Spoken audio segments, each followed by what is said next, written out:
Bonjour, chers élèves. Donc, je vais poursuivre aujourd'hui avec le déclenchement. Ah non, excusez-moi, je ne suis pas rendue là. OK, OK. Je poursuis aujourd'hui. OK, on recommence. Bonjour, chers élèves. OK. Non, on est ici. OK. Je poursuis avec. On approche là, le déclenchement, mais on n'y est pas tout à fait parce que je veux vous parler des pactes et des alliances qui jouent quand même un rôle. J'ai mis cette carte là, qui montre les conquêtes d'Hitler avant le 1er septembre 1939. Donc, il était quand même au travail, bien avant le déclenchement de la guerre. Les pactes et les alliances vont vous donner un peu une idée de quels sont les adversaires, les belligérants durant la Deuxième Guerre mondiale. Vous pourriez essayer peut-être de deviner. Là. Je vais vous demander une question dans le head puzzle. Tiens. OK.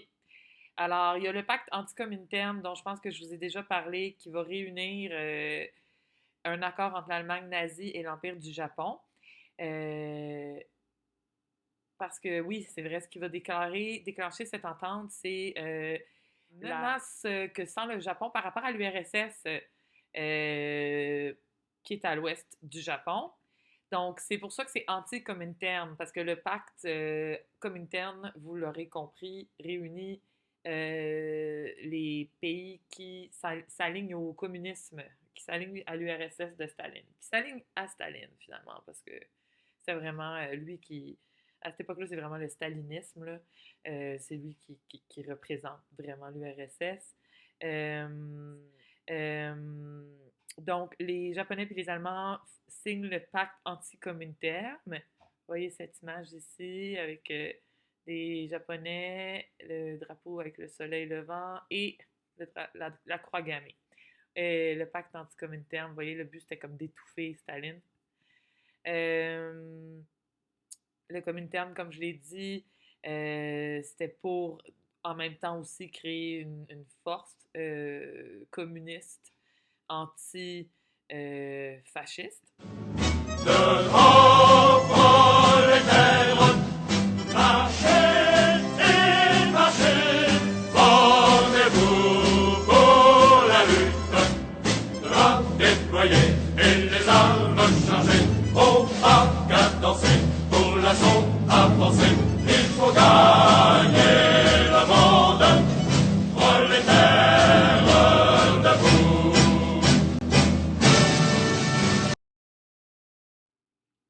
C'est sûr qu'il va y avoir d'autres pays fascistes qui vont se joindre au pacte anticommunautaire, comme Big Surprise, l'Italie, la Hongrie et l'Espagne, dont je vous ai parlé. Les forces de l'Axe, donc on a l'Italie bien sûr, on parle au début de l'Alliance Berlin-Rome en 1936. C'est un pacte qui est officiellement signé en 1939 avec le pacte d'acier. Cette super amitié, best friends forever. C'est en 1939, Hitler et Mussolini.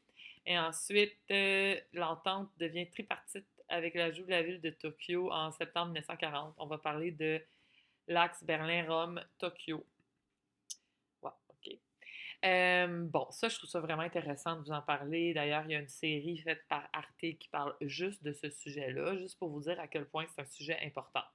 Je vous dis depuis le début que les nazis et les communistes se détestent. C'est vraiment comme les deux monstres extrémistes qui, on pense, vont s'affronter. Souvent, la guerre, on pensait qu'elle allait être déclenchée contre Staline. Tu sais, c'est les démocraties occidentales avaient... Bon, ça, c'est des hypothèses aussi, je veux juste dire là, que c'est beaucoup comme mon interprétation que j'ai lue, mais peut-être que d'autres historiens me contrediraient, là. Mais que c'est Staline à l'époque qui fait comme vraiment très peur. Les deux monstres font peur, là. C'est sûr que Hitler faisait super peur aussi. Mais je pense que les démocraties occidentales pensaient que ce serait vraiment une guerre qui éclaterait entre Staline et Hitler. La tension était telle avec eux, avec l'URSS, etc. Puis les démocraties venaient juste d'amadouer Adolphe en essayant de garder des relations diplomatiques euh, euh, correctes avec les accords de Munich, etc. Je pense que les démocraties occidentales pensaient vraiment pas que Hitler les avait tout de suite dans leur mire. les gens avaient quand même peur de lui, c'est sûr, là. Et donc, grosse surprise, là, gros 180, Hitler et Staline signent une alliance de non-agression qu'on va appeler le pacte de non-agression germano-soviétique, signé le 23 août 1939 entre l'Allemagne et l'URSS. Puis ça va vraiment créer une onde de choc en France et en Grande-Bretagne. Ça, c'était dû. On l'avait pas vu venir du tout. Puis je pense que c'est vraiment là qu'on va comprendre, comme quand je dis on, c'est la Grande-Bretagne et la France, va comprendre qu'il va y avoir une guerre. Puis que vraiment, c'est eux qui vont être les premiers ciblés. Alors, la position préconisée par plusieurs à l'époque consistait à prévoir un affrontement entre ces deux. Oui, c'est ça que je viens d'expliquer. Ok, j'ai une vidéo.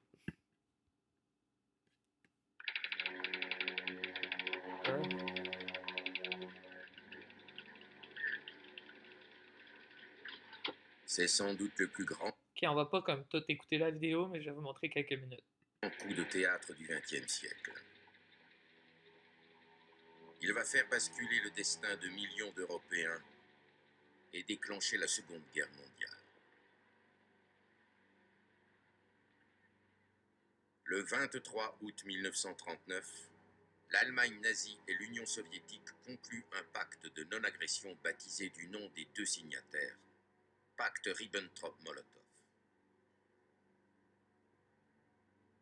Il s'agit du rapprochement invraisemblable de deux ennemis jurés et voués à la destruction mutuelle. Hitler et Staline.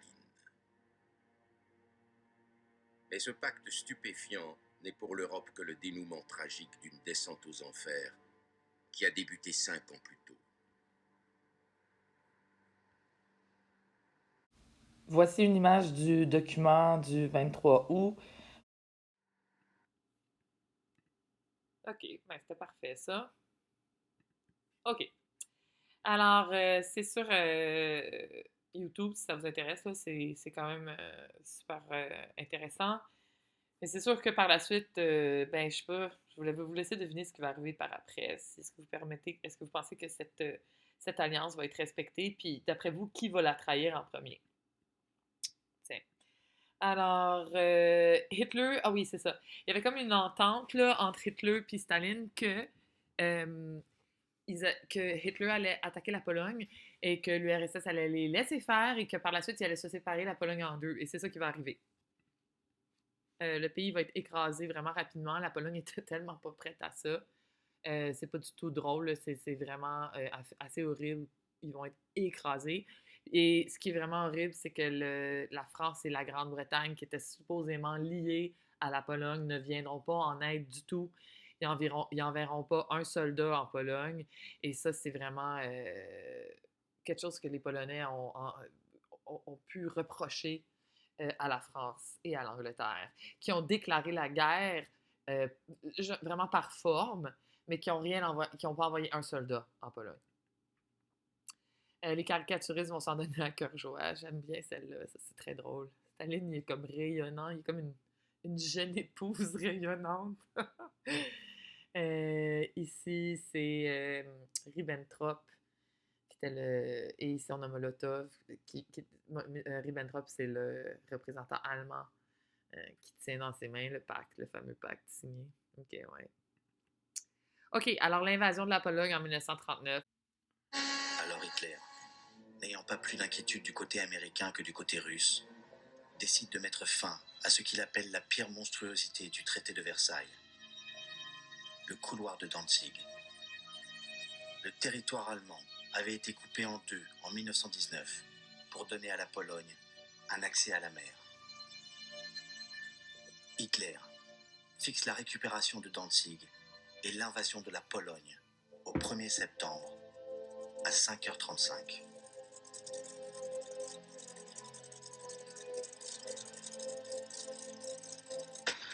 Le premier coup de canon de la Deuxième Guerre mondiale est tiré sur Danzig. Le 3 septembre 1939, à 11h, l'ambassadeur du Royaume-Uni à Berlin apporte la déclaration de guerre. À 17h, la France déclare la guerre à l'Allemagne. Ça arrive une semaine après la signature du pacte dont on vient de parler le 23 août. Donc, auparavant, oui, j'ai oublié de préciser que vous vous rappelez des accords de Munich qui sont signés en septembre de 1938. Ben, 6 mois plus tard, le 15 mars, l'armée allemande entre dans le reste de la Tchécoslovaquie. Donc, le prétexte de dire qu'on prend les territoires où est-ce qu'il y a des gens qui sont de culture allemande ne tient plus parce qu'il va envahir les Tchèques aussi. Et c'est ça, la guerre est déclenchée le 1er septembre de 1939, une semaine après la signature du pacte de non-agression germanique. La Pologne va être super courageuse, c'est vrai, elle va résister, elle aurait pu vraiment... parce que dans cette guerre, il y a quand même pas mal de pays qui vont signer, et on comprend, hein, parce que Hitler était comme l'armée allemande et le Troisième Reich, il avait vraiment comme préparé la guerre depuis longtemps, puis il y avait cette espèce d'intensité, puis dans leur appétit de guerre que les pays préféraient ne pas. Il y a beaucoup de pays qui ont signé la collaboration ou qui ont signé des ententes, etc., qui ont négocié, mais pas la Pologne. Elle va vraiment résister longtemps, même si, comme je vous ai dit, elle n'aura aucune aide. OK, on va s'arrêter là pour aujourd'hui. Puis demain, la prochaine capsule, ben, ce sera la suite. Mais là, la guerre est commencée. OK, les filles, bonjour. Je voulais mettre mon visage juste parce que je sais qu'il y en a qui m'avaient dit qu'ils aimaient mieux quand il y avait mon visage. Il y en a qui m'ont dit que ça pouvait être juste l'audio. Dites-moi ce que vous pensez. Est-ce que vous comprenez les vidéos? Est-ce que ça va? Est-ce qu'il y a des suggestions? Je trouve, moi, quand je fais le montage, que je trouve que mes vidéos, des fois, là, moi, j'ai de la misère là, quand c'est juste... ma voix par-dessus des images un peu statiques. Donc, j'ai essayé de mettre des petites jokes, de rendre ça un petit peu plus rythmé. Par contre, peut-être que vous, ça vous mélange, je sais pas, là. C'est sûr que moi, à un moment donné, je la connais, la matière, c'est ma voix, puis j'écoute la vidéo plein de fois parce que je fais le montage. Donc, je sais pas pour vous. Donc, dites-moi ce que vous en pensez, mes chéris. Puis, c'est ça. Je pense beaucoup à vous. Puis je m'ennuie. J'espère que vous, ça va. Je sais que c'est votre dernière année, vous êtes des finissantes. Je trouve ça vraiment triste pour vous. Qu'est-ce qui se passe? Mais je suis sûre qu'on va trouver des manières de reporter tous les événements là, pour terminer votre secondaire. Je sais pas, là, j'ai aucune idée, mais d'après moi, il y a moyen là, de trouver des solutions. Puis que ça va pas durer pour toujours, cette affaire-là. Courage.